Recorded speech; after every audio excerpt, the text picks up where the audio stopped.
I'm gonna go ahead and say the quiet part out loud. Rich people, they are the guinea pigs of both the car and tech worlds. Don't believe me? Exhibit A, Porsche Taycan. Exhibit B, Mercedes EQS.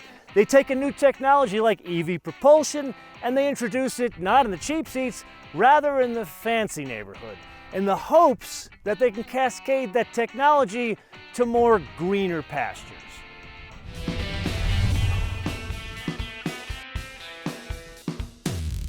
Okay, so first things first, what exactly is this thing? Because to me it looks like someone took an EQS, threw it into a clothes dryer and left it in there for too long. In reality, it's the EQE, which is the E-Class to the EQS's S-Class. So it's a smaller, fully electric car. It's built on a different platform than the EQS. The EQS shares a platform with the W223 S-Class. This is a totally new platform that will underpin a couple of other vehicles, not just this. Then there's the propulsion system. It's on offer both as a rear-wheel drive as well as all-wheel drive. This car here is the EQE 500 all-wheel drive. Now, what does that mean to you and I? Well, the two-wheel drive, the 350, that's what, 215 kilowatts, which translates to about 288 horsepower and 564 pounds of torque. This one is 300 kilowatts, which translates to 402 horsepower and 633 pounds of torque. Yes, this one drives all four wheels. Then there's the battery in both. It's 90.6 kilowatt hours. They haven't rated it from the US government in terms of overall range, so that we're gonna have to put a pin in, come back to it in a future episode. However, the charge times, that we do know. To get it from 10 to 80%, it's 32 minutes, and get it all the way to 100 from 10%, that's 11 and a half hours. Now let's put aside the storage of energy and focus on how we spend it. First thing we need to do is support how we spend that energy, and that is the wheels. They're a bit bigger on the EQE 500 as opposed to the EQE 350. They're 20 inches here. Performance figures, 0 to 60 as a basis of comparison on an EQE 350 is 6 seconds. Not horrible, but this, 4.5 seconds. Then the VMAX for both, 130 miles an hour. Welcome to the sort of middle of nowhere just north of Denver, Colorado. Now that we have the pleasantries out of the way, 5,300 pounds, or depending on express your weights and measures, 2,356 kilograms. Now, huge point of order there. That's estimated. They're still tweaking what the final weights and all that kind of stuff will be for the US model, which we are driving. With that, sport mode. Oh, Jesus. That's quick. But then it's quick off the line, that EV torque, but there's something sort of missing after that initial rush. You get that in the EQS AMG, but here, maybe it's a tuning thing? Don't get me wrong, this is still a very quick car. Oh, passing power is noticeably different there as well. Let's try this again. We've got a stop sign coming up here. Again, let's do sport mode. And nobody around, make sure there's no local constable here. And bist du fertig? Ich auch. Oh yeah, it's a fast car, but it's almost like it's governed. Honestly, something I have not experienced in a fast EV, something with over 600 pounds of torque. But overall, still gets the job done. Is it the kind of thing where it's a party trick, you're gonna take your Tesla buddies out and impress them? No. So driving dynamics here are something a bit different than the EQS. And really we have to break that down into two areas. Number one, the overall architecture of the driving dynamics, very similar to an EQS, or really related to an S-Class, I should say, in that it's a 4-link suspension up front and multi-link in the back. Now, where it does add some bits from the EQS and the S-Class is the rear-wheel steering, and really what's happening there is making this more stable in terms of driving dynamics. It's a little bit sharper for a car that has, get this, a 122-inch wheelbase. Now, to give you an idea here, that's something more along the lines of a previous generation like S-Class or 7 Series, or looking at this in a bit of a different light, an E-Class or a 5 Series, that's about 117-inch wheelbase. By having the long wheelbase, not as long as an EQS, but having the length, the footprint of like a mid-size car, here it's got unusually good ride quality. There's good stability. It doesn't feel small, I think is the best way to describe it. And that in turn would lead us to another huge item, the brakes. And here, yeah, they feel like brakes from a normal luxury car, meaning they feel a bit spongy. There is something that just slaps you across the face, and that is there just isn't enough brake for this thing.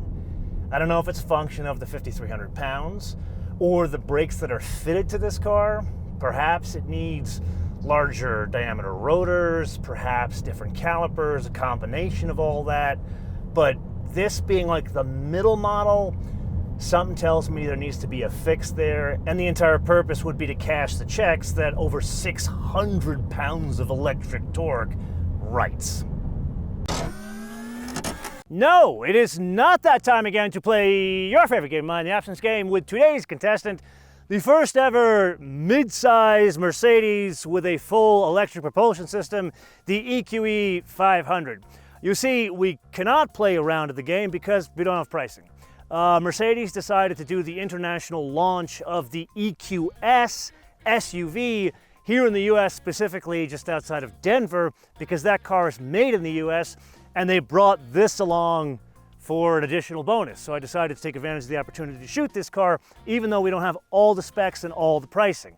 But we can still guess on some of these items. Now, the first place you and I should take a stab in the dark is the base price of the EQE 350, the basic two-wheel drive version of this.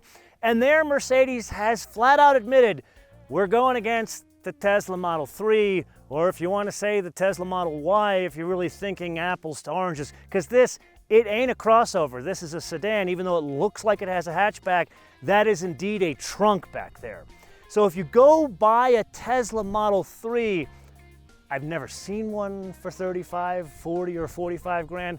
Let's say this, it's a Mercedes, and we're already seeing Hyundais for 50 grand. 50 grand. And they're going for over sticker. So my guess, basic, most basic for the E350, about 60,000 US, probably more. Then if we're sticking with our Price is Right rules, this, it's gotta be at least $10,000 more to justify A, the extra motor, B, the extra tuning, and some of the other stuff that comes fitted as standard, like the larger wheels and tires, and most importantly, the 10-degree rear wheel steering, which does help the overall stability and driving dynamics of the vehicle.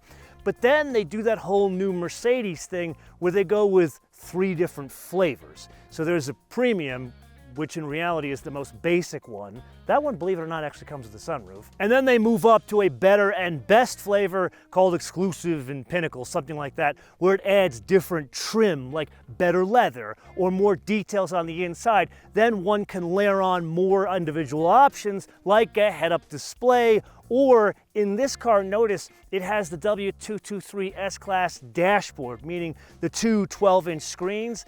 Instead, one can fit this with the EQS 580 Hyperscreen, where it goes from A-pillar to A-pillar. There, I still firmly believe they need some changes, where they gotta have some knobs and toggle switches to make that system about right, because it would be better than the one in here.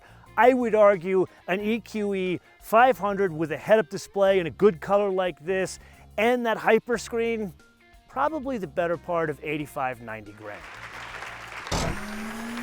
So a couple of notes here. First being the drive modes. When you switch between each mode, there is an audio confirmation. Have a listen. That's going into comfort, and then go back into sport, back into comfort. Okay, so I'm going to interrupt myself here for a minute because it's not just the inside of the car that has the audio signatures, it's the outside of the vehicle as well. Exhibit A. Car is not on, but listen. It's making this almost angelic sound. It's not trying to be a motor, it's trying to soothe the driver.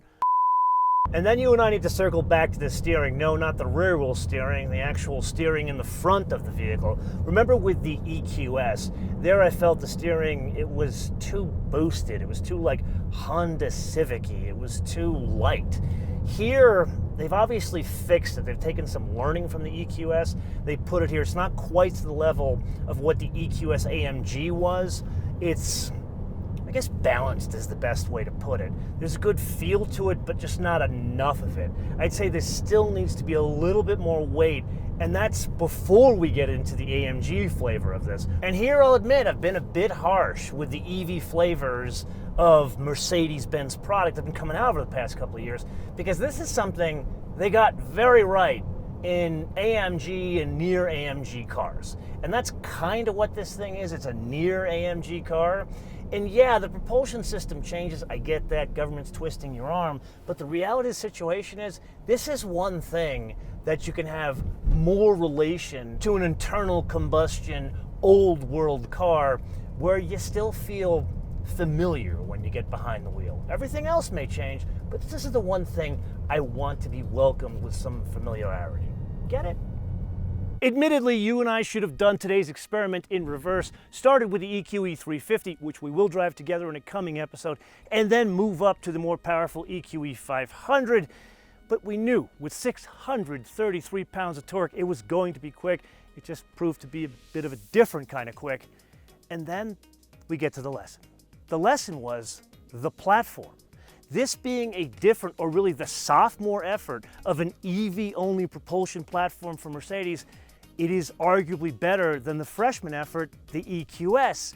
And not just because of size or time, it just works better in this size vehicle. Yeah, it still has the same foibles that the EQS platform has, and Mercedes should address both, which brings us to the wish list. And here I'm gonna ask for a pretty big one, which I know will not be addressed maybe 4 to 7 years, and that is the design. It's mildly attractive, but it doesn't say important European design, mainly because it's the Russian nesting dolls, and this does not work well. Yeah, maybe for the larger EQS, because it works on that proportion of vehicle if that's your thing, but in reality you can't take that design, move it to this one, and most likely they're going to put it to the C-Class size electric vehicle. Separate them out, do something different, because at the end of the day, this is design coming out of Stuttgart or Newport Beach, which is a trendsetter, not a follower. But I am one man, and this is the point of the episode where I turn this around to you guys to opine in the comments below, or via our social media, MotoManTV, all one word, MotoManTV, all one word, Facebook, Twitter, and Instagram. And with that, I do want to leave something about the behind the scenes of this episode, and really, some of you might know this if you have an eagle eye. The place I am shooting at is not MotoMan Studio A, B, or C. It's not even in the state of California. Being that it's in Colorado, I'll give you one guess what this is. It is TFL's Tumbleweed Ranch. Very grateful to Roman to loan it to me here. I actually kicked Roman out, Nathan, Andre, Tommy, basically everybody got out of here so I could shoot this vehicle myself. I've literally had the ranch to myself. So huge thank you to the TFL team, and I believe we're going to be shooting another episode tomorrow from here with a bigger version of, once again, this same design. Until I see you in the next episode, bis später.